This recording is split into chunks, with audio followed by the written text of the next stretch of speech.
Pembacaan Alkitab harian di bulan kesaksian dan pelayanan GKJW Jemaat Cangkring.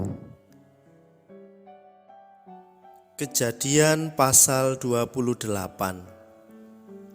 Kemudian Ishak memanggil Yakub, lalu memberkati dia serta memesankan kepadanya katanya, "Janganlah mengambil istri dari perempuan Kanaan.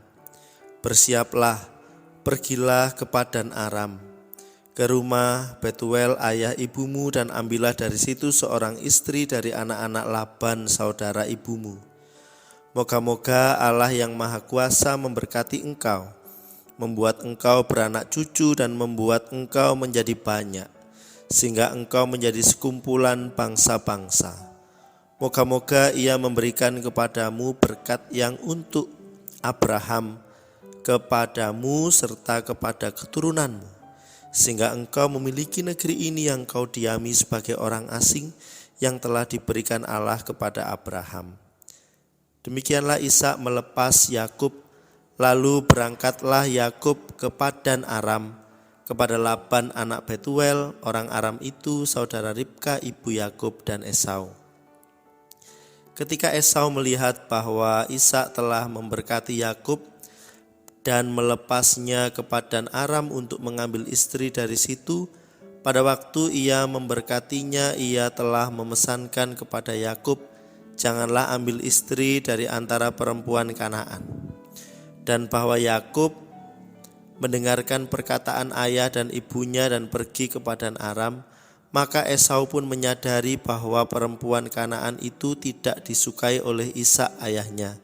Sebab itu ia pergi kepada Ismail dan mengambil Mahalat menjadi istrinya di samping kedua istrinya yang telah ada. Mahalat adalah anak Ismail, anak Abraham, adik Nebayot. Maka Yakub berangkat dari Beersheba dan pergi ke Haran. Ia sampai di suatu tempat dan bermalam di situ karena matahari telah terbenam. Ia mengambil sebuah batu yang terletak di tempat itu dan dipakainya sebagai alas kepala, lalu membaringkan dirinya di tempat itu. Maka bermimpilah ia, di bumi ada didirikan sebuah tangga yang ujungnya sampai ke langit, dan tampaklah malaikat-malaikat Allah turun naik di tangga itu. Berdirilah Tuhan di sampingnya dan berfirman, "Akulah Tuhan Allah Abraham nenekmu dan Allah Ishak. Tanah tempat engkau berbaring ini akan kuberikan kepadamu dan kepada keturunanmu. Keturunanmu akan menjadi seperti debu tanah banyaknya, dan engkau akan mengembang ke sebelah timur, barat, utara, dan selatan.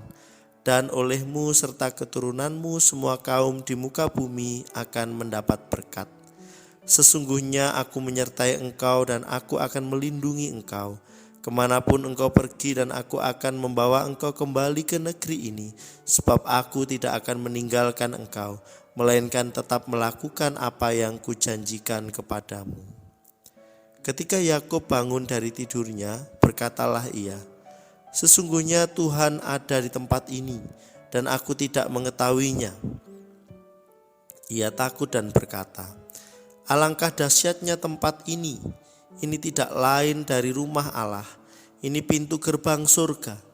Keesokan harinya pagi-pagi Yakub mengambil batu yang dipakainya sebagai alas kepala dan mendirikan itu menjadi tugu dan menuang minyak di atasnya. Ia menamai tempat itu Bet-el, dahulu nama kota itu Luz.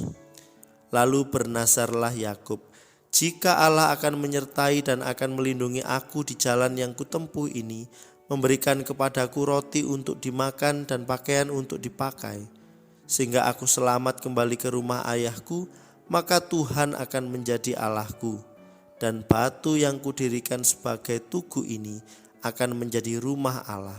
Dari segala sesuatu yang engkau berikan kepadaku akan selalu kupersembahkan 1/10 kepadamu." Demikianlah pembacaan Alkitab pada hari ini. Amin.